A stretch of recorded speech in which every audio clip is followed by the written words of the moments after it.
Hi అండి. అందరికీ నమస్కారం అండి. ఫ్రెండ్స్, మనకి ఇప్పుడిప్పుడే మరొక బ్రేకింగ్ న్యూస్ అప్డేట్ అయితే రావడం జరిగిందండి. అది కూడా సినీ పరిశ్రమలో మరో విషాదం. గొప్ప రచయిత కన్నుమూత, తీవ్ర దుఃఖంలో హీరోలు అంటూ ఇప్పుడే మనకొక బ్రేకింగ్ న్యూస్ అప్డేట్ అయితే రావడం జరిగిందండి. అయితే ఇందుకు సంబంధించిన పూర్తి వివరాలైతే తెలుసుకుందామండి. ఎవరు ఏంటి అనేది. వీడియో మాత్రం ఎక్కడా స్కిప్ చేయకుండా చూడండి ఫ్రెండ్స్. ఇక లేట్ చేయకుండా వివరాల్లోకి వెళ్ళిపోదాము. తాజాగా సినీ పరిశ్రమలో విషాదం నెలకొంది.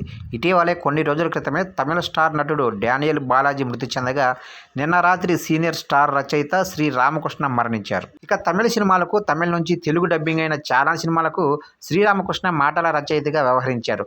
బాంబే, జెంటిల్మ్యాన్, అపరిచితుడు, ఒకే ఒక్కడు, చంద్రముఖి ఇలా ఎన్నో సూపర్ హిట్ సినిమాలన్నిటికీ తెలుగులో డబ్బింగ్కి డైలాగ్స్ ఈయనే రాశారు. దాదాపు 300కు పైగా సినిమాలకు శ్రీరామకృష్ణ పనిచేశారు. చివరగా రజనీకాంత్ దర్బార్ సినిమాకు తెలుగు డబ్బింగ్ డైలాగ్స్ అయితే రాశారు.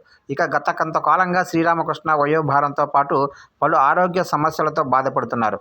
కొన్ని రోజులుగా ఆరోగ్యం మరింత క్షీణించడంతో చెన్నై అపోలో హాస్పిటల్లో చికిత్స తీసుకుంటూ నిన్న ఏప్రిల్ 1వ తారీఖున రాత్రి మరణించారు.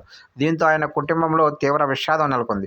ఇక తెలుగు, తమిళ సినీ పరిశ్రమలోనే పలువురు ప్రముఖులు ఆయన మృతిపై సంతాపం తెలుపుతున్నారు. ఇక 74 ఏళ్ల వయసులో ఆరోగ్య సమస్యలతో శ్రీరామకృష్ణ మరణించారు. ఆయన రచయితగానే కాక పలు సినిమాలకు డైరెక్షన్ కూడా చేశారు. నేడు చెన్నై సాలిగ్రామంలోనే శ్మశాన వాటికలో శ్రీరామకృష్ణ అంత్యక్రియలు జరుగుతాయని ఆయన కుమారుడు తెలిపారు. చూశారు కండి. ఇలాంటి ముఖ్యమైన అప్డేట్స్ కోసం ఇప్పుడే మన ఛానల్ని సబ్స్క్రైబ్ అయితే చేసి ఫాలో చేయండి ఫ్రెండ్స్.